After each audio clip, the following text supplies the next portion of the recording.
On April 5th, 1909, a newspaper in Phoenix, Arizona, printed a front-page story that, if true, rewrites the entire history of the Americas. And then it vanished. No follow-up, no correction, no second article. The men named in it disappear from every record we can find. The cave it described has never been officially located. And the institution it points the finger at, one of the most respected scientific bodies on Earth, says the whole thing never happened. So here's the question this video is going to answer. Were Egyptian artifacts really found inside the Grand Canyon? And if they weren't, then why did the story get buried so completely that more than 100 years later, we still can't fully explain what happened to the people in it? I'm going to show you the original document, the exact wording, the names, the location, and the moment the trail goes cold. Stay with me, because the part that should bother you is not the headline. It's what came after the headline. The newspaper was the Arizona Gazette, a real paper. It existed. You can still find the archived front page from that morning, and most people who stumble across it assume it's a hoax made up by some modern website. It isn't. The page is genuine. The ink is genuine. The date line is genuine. What's in dispute is whether a single word printed on it is true. The headline ran across the top of the page in the breathless style of early 20th century journalism. It announced explorations in the Grand Canyon, mysteries of an immense rich cavern being brought to light, and a citadel that pointed to a people from the East. The East, not Native America, not the ancestral Puebloans who actually lived in that region. The East, Egypt, Tibet, the old world on the wrong side of the planet, sealed inside a canyon wall in the American Southwest. Most people walk right past a story like this. They file it under tabloid nonsense and move on. But hidden inside it is something that shouldn't exist. Not the cave, not the mummies, the structure of the story itself. Because this isn't written like a tall tale. It's written like a field report. It names a man, it names a scientist, it names an institution, it gives a method, a route, a distance underground, and a list of objects. Tall tales don't usually do that. Tall tales stay vague. This one names names, and the names are the problem. The explorer at the center of it was identified as G.E. Kincaid. According to the Gazette, Kincaid was a seasoned adventurer who had been traveling the Colorado River by boat, alone, hunting for mineral deposits. He claimed he had first spotted something high up in the rock face, on the Arizona side of the river, a long way above the waterline. Stains on the stone, a shape that didn't look natural. So he beached his boat and climbed. What he said he found was an entrance, not a natural cave mouth. An opening cut into the cliff with steps leading into a tunnel that ran level and straight back into the rock, for what he estimated was the better part of a mile. And here is where the story stops sounding like geology and starts sounding like architecture. Kincaid described a main passageway with dozens of rooms opening off it on either side, like the spokes of a wheel, like the corridors of a building. Chambers carved into solid stone, deep inside a canyon wall, in a place no human being was supposed to have ever built anything. For most of the last century, scholars dismissed all of this as symbolic, frontier myth-making, the kind of wild copy that sold papers when there was nothing else to print. And maybe it is. But before you decide, you need to hear what he said was inside those rooms, because the details are specific. And specific is hard to fake convincingly. Specific is what gets you caught. If you find buried history as unsettling as I do, subscribe and turn on the bell, because what comes next is the part the official record refuses to touch. Kincaid said the rooms held artifacts, and not the kind you'd expect to find in the American Southwest. He described copper implements, tools and weapons, hardened to an edge, made from copper that had been tempered to a strength we associate with much later metalworking. That detail matters more than it sounds, and we'll come back to it. Because tempered copper is one of those phrases that sounds poetic until an engineer looks at it. He described urns and vessels of a yellow metal. He described tablets covered in symbols.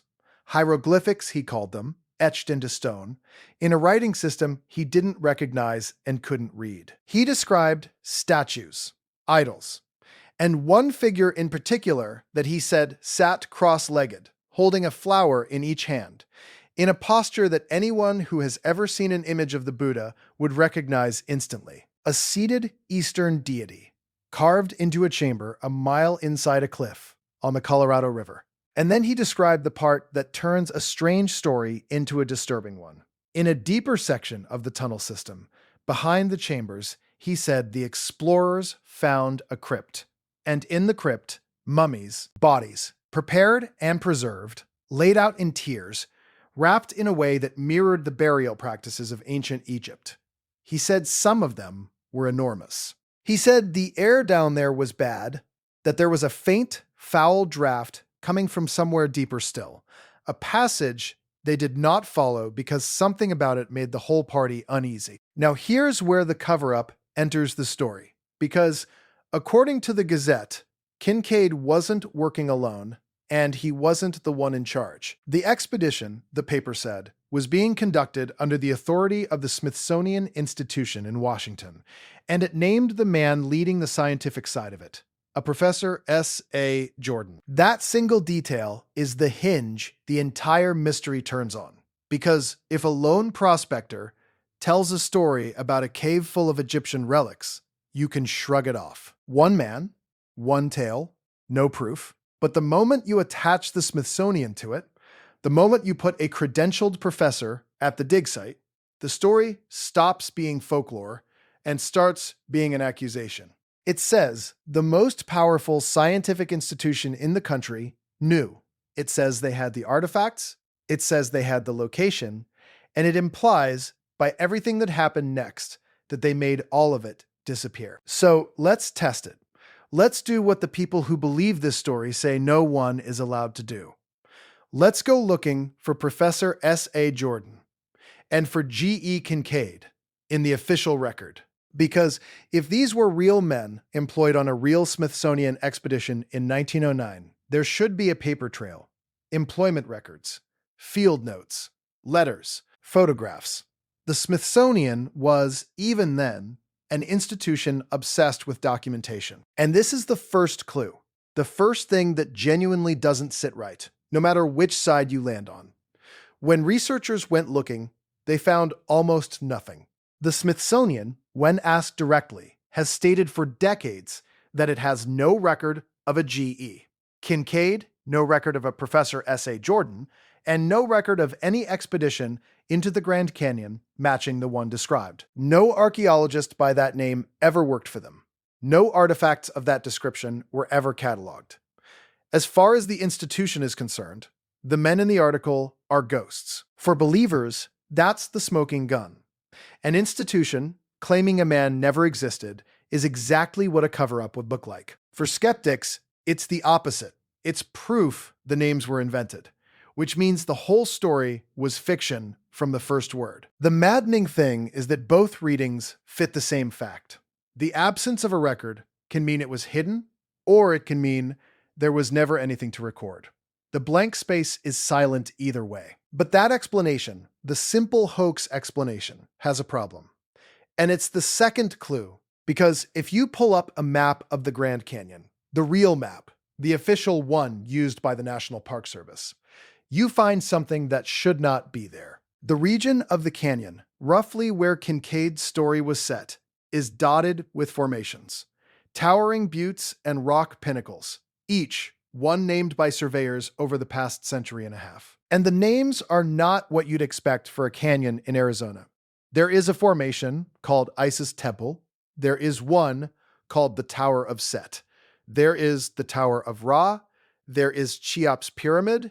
There is Osiris Temple. There is the Buddha Cloister and Buddha Temple and Shiva Temple. Egyptian gods, Hindu gods, Eastern deities, mapped onto the stone of the American Southwest, sitting on official charts to this day. For decades, scholars explained this away as 19th century Romanticism. The surveyors who named these features were educated men of their era, steeped in classical and Eastern mythology, and they simply reached for grand, exotic names because the formations were grand and exotic. That's the mainstream answer, and it's almost certainly the correct one. Almost. But here's why that explanation may be incomplete. The naming clusters. The Egyptian and Eastern names are concentrated in one stretch of the canyon, not scattered randomly across the whole 440-mile length. And that cluster sits in the general region the 1909 article pointed toward. So you have a newspaper story describing Egyptian relics in a specific part of the Grand Canyon, and you have, on the official map, that same part of the canyon studded with the names of Egyptian gods. Coincidence is real. But it's a strange coincidence to find sitting on a government chart, and it gets stranger because that named region is closed. Large sections of that part of the inner canyon are off limits to the public. The Park Service restricts access, officially for reasons of preservation and visitor safety, which are legitimate and ordinary reasons, that apply to plenty of fragile backcountry. But to anyone primed by the 1909 story, a restricted zone full of Egyptian place names in the exact area where a vanished expedition supposedly found a vanished cave reads less like a coincidence and more like a pattern. It was named, it was mapped, and then it was closed. That's the second clue. The third is the one no one has been able to test, and it's the reason this story has never fully died. The third clue is the copper. Go back to Kincaid's description of the tools. He didn't just say copper. He said tempered copper. Copper hardened to hold an edge like bronze or steel. And that phrase is a trap, because pure copper cannot be hardened that way by any process Egyptologists fully agree on. The ancient world worked copper extensively, and there are long-standing claims that certain ancient cultures could harden it to a degree that modern metallurgists struggle to reproduce, a so-called lost art of tempering copper. Whether that lost art ever truly existed is itself one of the unresolved arguments at the edges of archaeology. So the detail in the article isn't just exotic, it's technically loaded. A frontier journalist in 1909 inventing a story to sell papers would have no obvious reason to reach for tempered copper specifically. He'd say gold, he'd say jewels, he'd say treasure. Tempered copper is a weirdly specialized claim to fabricate. It's the kind of detail that's either a lucky stab in the dark or an echo of something the source actually saw and didn't fully understand. We can't know which because we have no artifacts to test. We have no copper to hand to a metallurgist. There is nothing to examine. The objects, if they ever existed, are gone. And that is the heart of it. Every thread you pull leads to the same dead end. The cave has no confirmed location.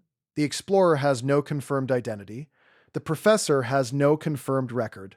The artifacts have no confirmed existence. The only thing that is unquestionably real is the newspaper page itself. A genuine document describing things that may never have been there, written by or about people who may never have lived, pointing at a place we are not allowed to fully search. It was reported, it was printed, and then it was buried. Now, does any of this prove the most extreme version of the story? That ancient Egyptians, or a lost Eastern civilization, crossed an ocean, traveled inland across a continent, and built a sealed underground city inside the Grand Canyon, and that the Smithsonian found it and hid it from the world? Probably not. Let's be honest about that, because the truth deserves better than hype. The grounded explanation is strong, and you should hear it in full. The Arizona Gazette in 1909 operated in an era of sensational journalism when newspapers competed for readers with exactly this kind of lurid front-page spectacle. Stories were embellished. Stories were invented outright. A single unverified article with no follow-up, no byline credibility, and no surviving evidence is the textbook signature of a hoax or a publicity piece. The names that don't appear in Smithsonian records most likely don't appear because they were never real. The Egyptian formation names in the canyon were assigned by a surveyor named Clarence Dutton and others in the late 1800s, decades before the article, drawing on the popular romantic fascination with the ancient East. The naming came first. The story came after. The restricted zones are restricted because the inner canyon is genuinely dangerous and archaeologically fragile, which is true of protected wilderness everywhere. And no professional excavation, no peer-reviewed survey, no independent expedition in over 100 years has ever produced a single artifact, a single photograph, or a single verified coordinate for Kincaid's cavern. The most likely answer is that the cave was never found because the cave was never there. That is the rational position, and it is almost certainly correct. But here is what that explanation still cannot make ordinary. Strip away the lost civilization. Strip away the mummies and the idol and the tempered copper.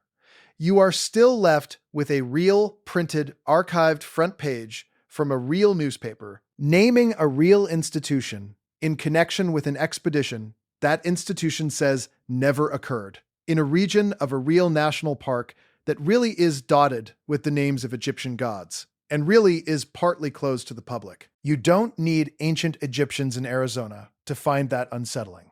You just need to sit with the fact that a major American newspaper put the Smithsonian's name on a discovery of this magnitude. And then the entire thing evaporated without a trace, without a retraction, without anyone involved ever being heard from again. Hoax or not, something on that page was meant to be believed, and someone made sure it was never spoken of again. And if even the modest version of this is true, that a story this large could be printed and then erased so cleanly from public memory that we can't even confirm whether its central figures were ever alive, then it tells you something uncomfortable about the record we trust. It means the official history of who reached the Americas and when is built on top of gaps we can't fully see into. It means that for over a century, a documented claim about the deep past was left lying in an archive, never tested,